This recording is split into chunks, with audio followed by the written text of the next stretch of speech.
philosophy of mind and mental illness. Um, for those of you who weren't here last week, we do have it recorded, and you can find it on my YouTube or TikTok channel, or I think Rhombus has it as well. And last week we tried to define what is mind, and depending on one's worldview, we saw there was a huge spectrum of disagreement on what the mind actually is. And then we pivoted and tried to define what mental illness is. And so tonight, like I said, we're going to do a little historical journey. All right. This is a lot, and don't worry. I actually just snagged this text right off of Wikipedia. And even though I don't recommend that as a source for scholarly articles, it's a great place to start. And I was just so happy with their list here. And don't worry, we're not going to talk about every little thing, but I'm going to go through this and give you some of the highlights. It goes all the way back to the ancients, but where we're really going to focus is more in the 19th century with modern psychology and people like Maurer and Freud and others. All right, so back to the golden age of Greek thought, we have Socrates of Athens, and he emphasized virtue ethics in epistemology. Who can tell me what epistemology is? It's a nice big philosophic word. Epistemology. Is that the study of knowledge? No. Is that something Yes, it is? perfect. Yes. Oh, okay. So it's the theory of knowledge. So it asks questions like, can we know things? And if we can know things, how do we know things? And you get all these different schools of thought. And some of them are going to be pertinent as it comes back to the moderns and the study of psychology. And the two we're going to run across today are the rationalist and the empiricist.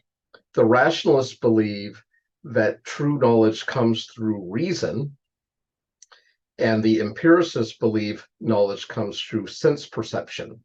So this idea for the empiricists is all knowledge comes from what we take in through our eyes, ears, nose, mouth, taste, touch, all of that.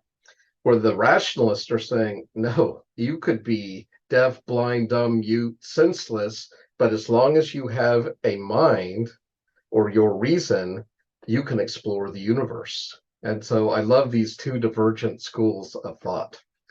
And the other thing I want you to know about Socrates, which is very pertinent to psychology and counseling, is his dialectic method.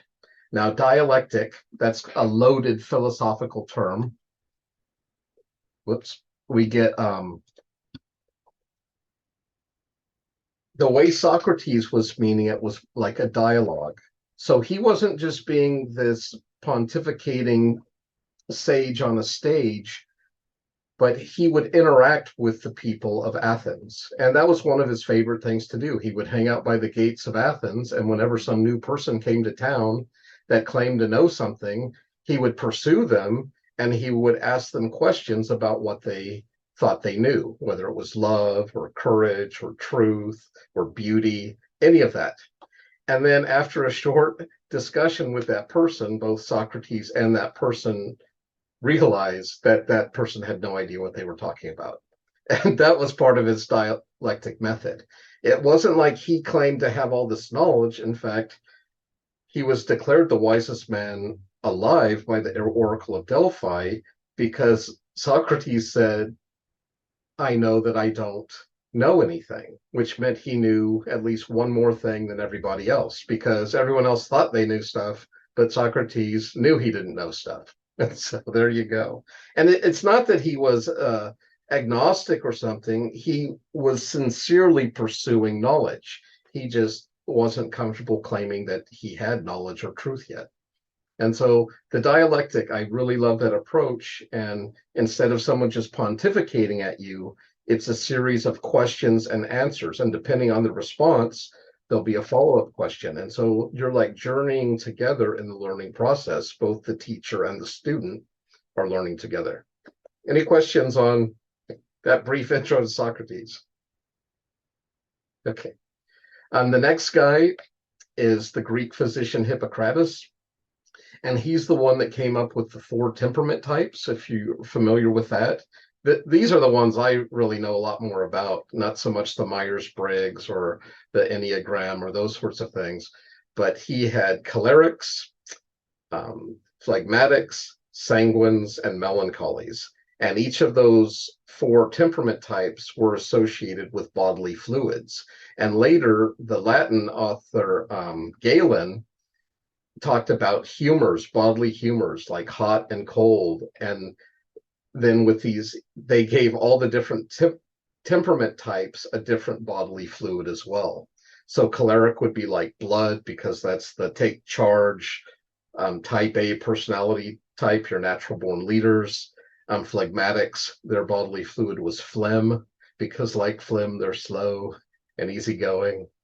And the sanguines were urine because just like when you have to go to the bathroom, once you start, you can't stop till you're done. That's kind of like how the sanguine personality is. They're very outgoing, bubbly. They wear their feelings on the sleeve. It's kind of like a roller coaster. And then the last but not least, the most gifted and troubled of the temperament types is the melancholy. And theirs is black bile or poop because they're stinky and they can be really hard to be around. Just they can give off such a dark, dank vibe. And this is where we find the majority of people with multiple personality disorders,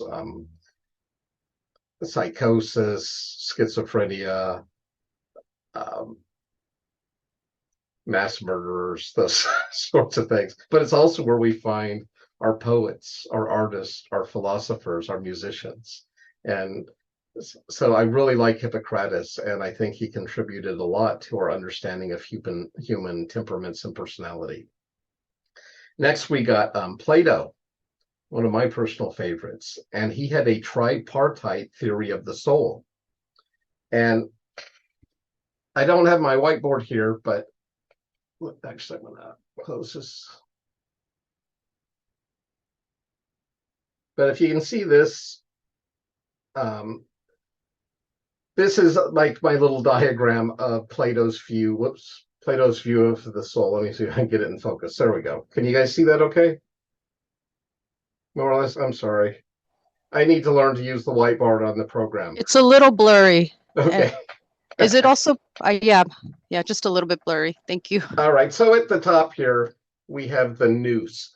And that is where Plato is describing that realm of Platonic forms we talked about last week. That's how we make value judgments because we have this template in our mind of how things are supposed to be. So that's how I can look at a horse or a tree and I can say, that's a beautiful horse or that's a beautiful tree. It's because I already have this template in my mind of what a perfect horse or tree is supposed to look like or person. And I evaluate based on that. The next part, I can't, there we go. The next part is the logos, and that is the realm of analytic reason. And that's where the rationalists believe we're getting our ideas and how we can know things about the world by using the human mind and human reason. In fact, that is how Aristotle defined humans as rational animals. He didn't believe animals had reason. I think he needed to spend more time with animals. And the next is cardia, where we get our word cardiac from, and it relates to heart, and it's the seat of passions and emotions, and all of these combined for Plato make up the mind. But he also had, I don't know if you guys are familiar with it, it was called the analogy of the chariot. And in this analogy, he talks about the soul and he compares it to like a chariot. And in this case, I think he should have had, oh, come on, focus. I think he should have had Nous as the chariot driver. And then the horses should have been Logos and Cardia. But instead, and I'm so sorry this isn't showing well, instead he had the Sarx as one horse and the Soma as the other. Now, sarx is the Greek word and it's used in the Bible a lot, and it's translated as flesh. Okay. And it can mean either this, or it can mean the appetites that come from having a body. And you have to look at the context to kind of determine what that is. It's interesting because in, I believe, Romans 6, that is the word the NIV translates as sin nature. But I've always had a problem with that because I don't believe we have a sin nature. I believe we have a human nature that has either been renewed or it is fallen and broken. But I don't think sin nature is a thing. I think we have a human nature that is either in reconciliation with God or alienated from God, is how I see that. Anyways, in Plato's analogy of the chariot, you have the logos is supposed to be holding the reins, reason, and it's supposed to keep in check the passions of the heart and the appetites that come from having a body. And with and you can imagine what happens. And like I said, I love Plato's allegory, but I would have bumped it up a notch and had that noose be the holder of the reins, and the two horses would have been analytic reason and the passions. And what I personally believe happened from a Christian perspective in the fall, when Adam and Eve disobeyed God, I believe their noose was broken and it was cut off from access to God, which I believe they had in the past. I believe that was their spiritual death that they experienced that day. And when the noose is no longer whole and functioning properly, then we're either going to wreck in the ditch of reason or the ditch of emotions or passions. And that's how most people are wired, right? We have people that are more emotively based and some that are more reason based. And it's easy to find out who's who. You simply ask them a question, and if they respond, well, I think, they're probably reason based. And if they respond, I feel, they're probably emotion based. Something that simple.